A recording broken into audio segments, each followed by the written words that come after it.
Welcome one and all friends, fam, Galafam, fellow fans of Clash of Clans from around the world. It is your host Galadon, and yes, it is a deeper dive into Queen Charge HYDRA, and in today's episode, we will finally get to the bottom of this attack as far as execution and base design. Okay, so hold on. If you've been following my live streams at all, you know that I spent several days in Legend League dropping Queen Charge HYDRA on Legend bases over and over and over again as we rose from about 5,000 to about 5,500 trophies. And yes, repeatedly, we saw bases like this. Ring bases, which of course are not ideal if you're bringing Queen Charge HYDRA, especially with the blimp and the whole reverse come from the opposite side of the Town Hall strategy that Tribe has had. But we went anyway, and I tried to kind of adjust what I was doing for the circumstances, right? Try to copy Tribe's strat as much as possible, try to keep the queen alive, which would be difficult in times like this, but we managed to get through there, get in pretty deeply, and the Barbarian King on the opposite side. So you see, that is just general queen charging. With almost any other back-end army, you're going to see a very similar opening, except for on this attack, you only have the king doing that far side funneling. Then you're trying to get that invincible imp in there with the well-timed warden ability, which just happened to work out perfectly right here. And yes, so the base was not designed for this attack, or the attack rather was not designed for the base, but it is going to work out. Now the good news is, in today's episode, in the final attack, we will get down to a war base that is more like the types of war bases that Tribe took out with this attack strategy that qualified them for the World Championships, and we will break it down. I will not, that's right, you guys ready? I will not Gala-YOLO the last attack. We will plan it out like a serious war player, which you, the viewer, will hopefully appreciate. And if you do, you could always pay me back by using code Galadon the next time you make a purchase in Clash of Clans or in any Supercell game. Creators work hard to bring you amazing content, so it doesn't cost you a penny. Please at least use somebody's creator code. Mine's my favorite, but at least use a creator code in there. It sends those creators 5% of your purchases.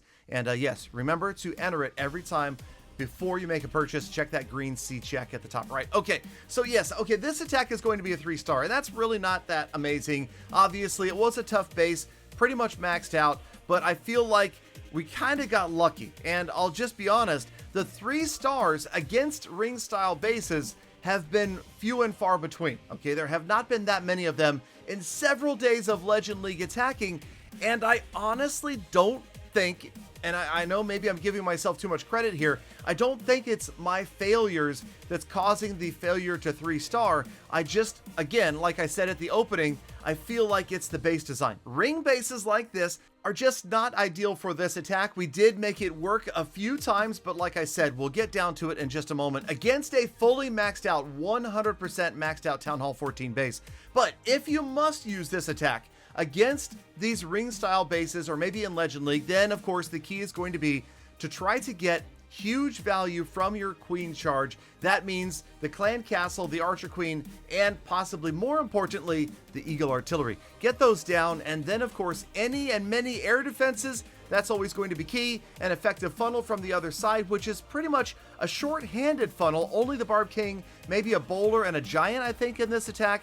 And other than that, they're right there. You saw it. The air defense went down, and those are keys. The Archer Queen getting the value, getting the air defense, getting the clan castle, getting, it looks like maybe the king, but not the queen this time.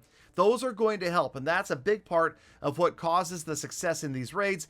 Then you can see with the Barb King over there, and the way this base is designed, the funnel works out. Now watch the blimp as it rolls in, trying to catch the invincibility with the warden, and sometimes I failed, but hey, sometimes that's not really necessary. As you can see right here, there was really nothing in the way of the core to stop the blimp from getting there. And since the blimp gets to the town hall, then everybody else goes around it. Okay, almost everybody else goes around it, and then you avoid the poison bomb soaking up that poison to your troops right as they need that attacking power the most. So this base was accidentally a nice base for this attack. The invisibility spell, as you can see there, a lot of the tribe guys were using it on the royal champion in order for her to get max value against, say, a scattershot, inferno tower, or last air defense on the base. Here it worked out pretty well. We lost the healers, but the archer queen is still alive, And yes, we're going to wipe this one out as well. But like I said, the true strategy part of this episode comes in just a couple of minutes as we will break down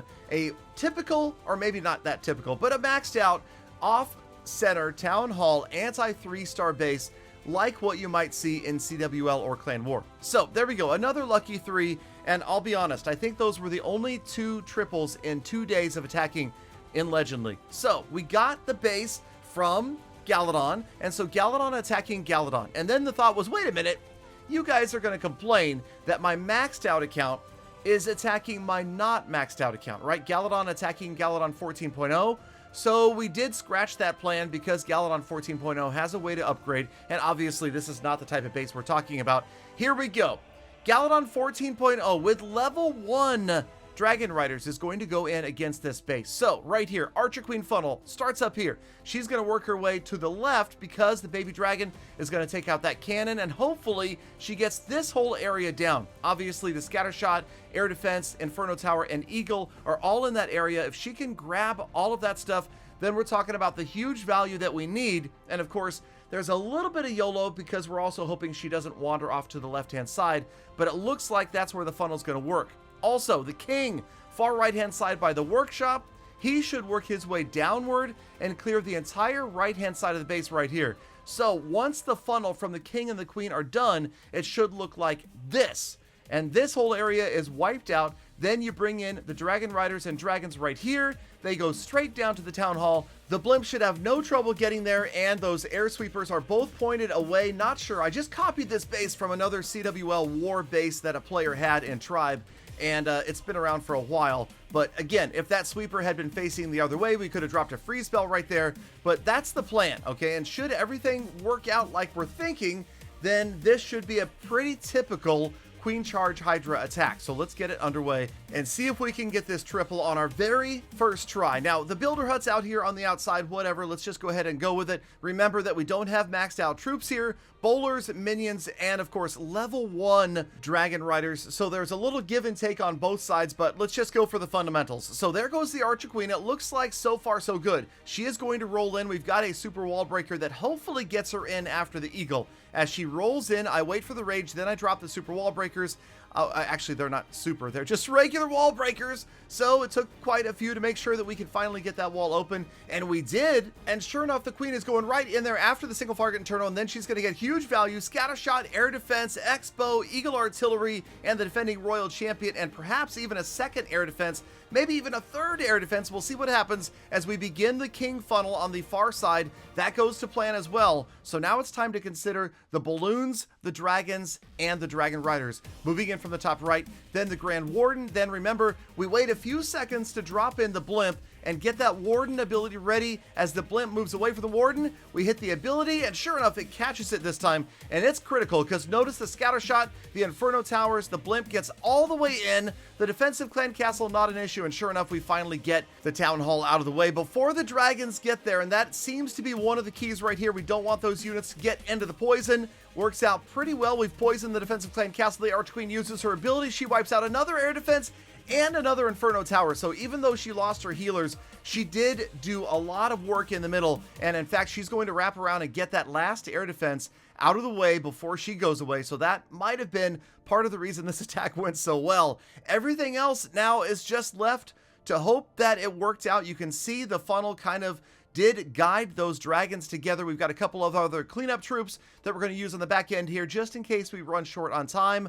But with about a minute left, I'm thinking, well, okay, I'll be honest. This was the first attempt I made at this, and I was anticipating many attempts. And I was going to be honest with you guys about how many times I had to try this and how many adjustments I had to make. But this was the very first try. We're sitting here watching this going, wait a minute, 45 seconds left, 15 buildings. We could possibly do this and maybe not time fail. Only a couple of dragons.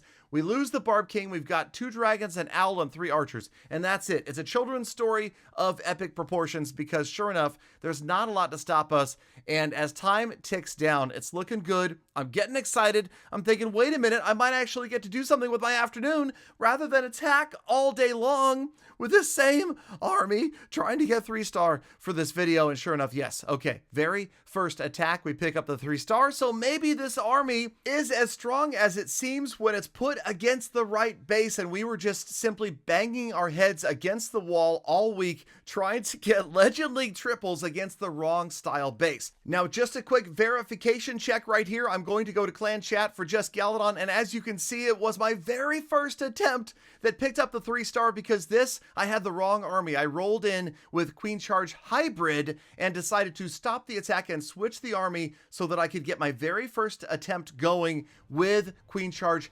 HYDRA. That is what happened. We picked up the 3-star, and we feel so good about ourselves that we want to hopefully pass this information and strategery along to my fellow fans of Clash of Clans because this attack is fun, it is strong, and it is not that difficult to learn if you know Queen Charges. Thank you, Galafam, for sticking around all the way to the end of the episode. You know you are the true hashtag Galafam, and that is why I love, think about, and appreciate every single one of you every single day. So get out there, make the best of the rest of your day, be kind to other people, animals, and the planet, and I will see you back here again tomorrow for more full attacks.